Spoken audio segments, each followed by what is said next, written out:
Semuanya di sini aku mau ngejelasin tentang apa itu tunagrahita. Yang pertama aku mau ngejelasin tentang pengertian tunagrahita. Tunagrahita adalah istilah dalam pendidikan luar biasa di Indonesia yang merujuk pada suatu kondisi individu yang mengalami keterbatasan intelektual di bawah rata-rata normal dan disertai dengan hambatan perilaku adaptif eh, atau perilaku penyesuaian diri. Terus biasanya tuh muncul pada saat masa perkembangan atau sebelum dewasa. Eh, terus memerlukan layanan khusus dan bantuan dalam melakukan aktivitas sehari-hari. Terus selanjutnya aku bakal ngejelasin tentang klasifikasi. Nah, tunagrahita itu dibagi menjadi 3, ringan, sedang, berat, atau sangat berat. Nah, ringan itu biasanya itu IQ-nya itu di antara 70 sampai 50. Itu tuh bervariasi. Terus ada karakteristiknya itu bisa dilatih, terus belajar membaca, belajar berhitung yang sederhana, terus apa ya, kayak relatif mandiri gitu, enggak apa ya, ya mungkin mandiri tapi dengan pengawasan. Terus yang kedua tuh ada sedang, IQ-nya itu lebih rendah, kira-kira 39 sampai 49 35 sampai 49. Terus karakteristiknya itu kesulitannya tuh lebih besar dalam kayak membaca, menulis, begitu. Terus adaptasi sosialnya juga lebih berat dibandingkan yang tadi. Terus ada apa ya, kayak dukungan sama pengawasannya tuh harus lebih diawasin lah daripada yang ringan. Terus selanjutnya tuh ada tingkat yang berat atau sangat berat. IQ kira-kiranya tuh lebih rendah, mungkin kurang dari 35. Terus ada karakteristiknya itu kayak hampir nggak bisa buat ngurusin diri sendiri, terus sangat bergantung pada orang lain. Terus kemampuan bahasanya tuh kayak sangat kecil banget, jadi buat komunikasi itu susah. Terus mungkin disertai dengan gangguan fisik atau medis lainnya ya. Terus selanjutnya ada faktor penyebab. Nah, faktor penyebab yang pertama itu bisa dari genetik, atau kayak kelainan kromosom, terus kelainan kimiawi. Kalau kelainan kromosom tuh biasanya misalnya Down syndrome. Kalau misal kelainan kimiawi itu kayak kelainan metabolik gitu. Terus ada juga kayak riwayat keluarga atau keturunan. Terus yang kedua ada faktor sebelum kelahiran. Terus itu tuh biasanya karena ibu terinfeksi penyakit selama kehamilan, misalnya kayak penyakit rubella. Terus ada paparan racun atau zat berbahaya dari lingkungan saat kehamilan. Terus yang ketiga itu ada faktor waktu kelahiran, bisa jadi kayak bayi prematur, terus kekurangan oksigen saat atau setelah kelahiran. Terus yang keempat itu ada faktor setelah kelahiran, misalnya kayak infeksi otak, cedera otak, terus malnutrisi berat pada masa kehidupan. Jadi kekurangan nutrisi pada saat awal kehidupan itu bisa membuat tunagrahita. Terus bisa jadi karena faktor lingkungan, misalnya kurang stimulasi, terus pendidikannya kurang, terus dukungan sosialnya sama dukungan medisnya itu kurang. Terus selanjutnya ada kriteria tunagrahita. Yang pertama itu fungsi intelektualnya rendah. Umumnya itu di tes tuh pasti di bawah rata-rata, kayak di bawah 70 lah IQ-nya. Terus kayak kesulitan dalam berpikir abstrak, terus memecahkan masalah dan mengambil keputusan. Terus yang kedua ada hambatan dalam penyesuaian diri. Terus apa ya, kayak kesulitan berfungsi dalam kehidupan sehari-hari, kayak misal kemampuan akademik, terus sulit dalam berhitung, terus bisa jadi kayak kesulitan dalam apa ya, berkomunikasi, berinteraksi, atau bahkan kesulitan dalam mengurus diri, misal menggunakan pakaian, makan, mandi, dan sebagainya. Terus yang ketiga ada terjadi pada masa perkembangan. Hambatan muncul sebelum usia 18 tahun bukan karena faktor penuaan atau kecelakaan. Jadi misalnya kayak ada anak umur 7 tahun. Nah, dia tuh belum bisa membaca, atau ada anak umur 10 tahun dia tuh belum bisa baca, belum bisa menghitung gitu. Terus selanjutnya ada ciri fisik tunagrahita. Itu biasanya fitur wajahnya tidak biasa, mungkin kayak Down syndrome kan, bisa jadi apa ya, kayak ininya tuh lebih kecil, kayak lebih ciut gitu.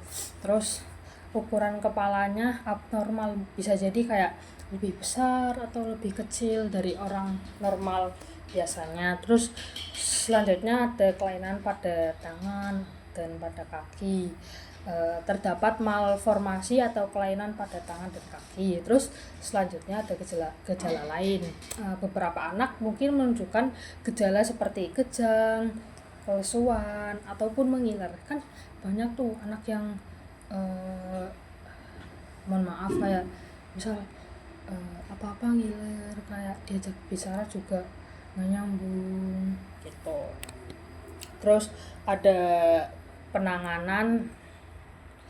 Yang pertama ada pendidikan khusus dan layanan individual. Pendidikan khusus yang dimaksud itu bisa jadi kayak disekolahkan di SLB dengan kurikulum yang apa ya, menyesuaikan gitu. Terus atau bisa jadi sekolah di sekolah normal, tapi sekolahnya itu tuh mampu buat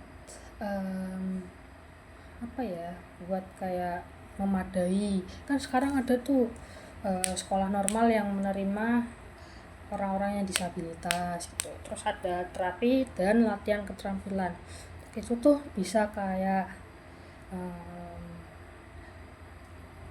misal apa ya, kayak dia tuh nggak bisa baca gitu, dengan dilatih tiap hari.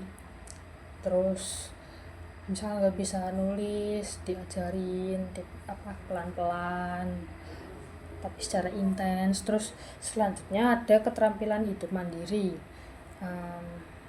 Diajarkan seperti kayak pakai baju sendiri, makan sendiri, mandi sendiri, kayak gitu. Terus ada dukungan keluarga. Nah, dukungan keluarga ini itu sangat penting untuk apa ya, mungkin menunjang mentalnya ya. Jadi kayak lebih jadi semangat buat ngelakuin sesuatu kayak gitu. Kayak misal dia nih apa ya, nggak bisa dalam membaca atau menulis. Jadi kayak misal dia lagi belajar membaca nulis tuh susah banget.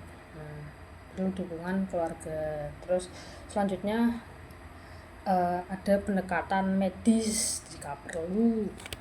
Ada proses pembelajaran. Yang pertama adalah penilaian awal atau identifikasi dengan melakukan IQ test dan asesmen adaptif untuk apa ya, mengetahui tingkat kemampuan dan kebutuhan spesifik. Terus selanjutnya ada mengidentifikasi kekuatan dan kelemahan anak. Kedua ada perencanaan pembelajaran individual, menetapkan pendidikan yang spesifik, terstruktur, realistis sesuai tingkat kemampuan. Terus menentukan strategi pembelajaran, metode metode, bahan ajar, media, dukungan, terapi, alat bantu yang diperlukan. Ketiga, ada metode pengajaran yang sesuai. Itu tuh ada pengajaran multisensori seperti menggunakan indera penglihatan, indera pendengar, terus indera peraba, terus selanjutnya ada pengulangan atau latihan berulang-ulang, terus menggunakan media konkret. Itu seperti misalkan lagi menghafal senam gitu, jadi latihannya tuh diulang-ulang terus, misal gerakan kayak gini, nah nanti latihannya tuh diulang-ulang terus ada pengajaran dalam kelompok kecil atau satu-satu jika diperlukan. Terus selanjutnya ada menggunakan pendekatan konkret menuju abstrak. Terus selanjutnya yang keempat itu ada adaptasi kurikulum dan materi. Menyederhanakan materi, modul, atau modifikasi tempo belajar, tugas yang sesuai dengan kemampuan. Terus yang selanjutnya adalah menggunakan bahan ajar yang relevan dengan kehidupan sehari-hari anak. Terus yang kelima ada evaluasi dan monitoring berkala. Menilai perkembangan anak secara reguler, misalnya setiap semester atau setiap tengah semester kayak gitu. Terus ada evaluasi yang tak hanya akademis tapi juga adaptif atau keterampilan hidup dan sosial. Kan orang-orang tunagrahita kan ininya kan apa ya, agak kurang ya kalau misal buat di sosial, kayak misal berkomunikasi kayak gitu kan mungkin agak kurang. Nah, itu juga harus dievaluasi. Terus yang keenam ada dukungan eksternal. Perlibatkan orang tua dalam proses belajar di rumah. Terus kayak kerjasama dengan terapis atau layanan medis jika diperlukan, atau kayak terapi khusus gitu. Terus menggunakan alat bantu pendidikan, misalnya visual visual aids, terus kayak dengan bentuk video atau bentuk peraga. Kesimpulannya, tunagrahita itu memerlukan pendekatan holistik dalam pendidikan dan dukungan agar dapat mencapai perkembangan yang optimal. Terus kayak pendekatan ini tuh mencakup pendidikan inklusif dengan kurikulum yang disesuaikan, dukungan dari keluarga melalui pelatihan dan konseling, serta pengembangan keterampilan emosional dan sosial. Terus intervensi dini dan kolaborasi multidisipliner dengan berbagai profesional juga penting untuk memberikan rencana dukungan yang komprehensif. Selain itu, pengajaran keterampilan hidup dan persiapkan kerja untuk membantu individu tunagrahita berfungsi secara mandiri dan berkontribusi kepada masyarakat. Dengan dukungan yang tepat, mereka juga dapat mencapai potensi terbaik mereka. Selesai, terima kasih.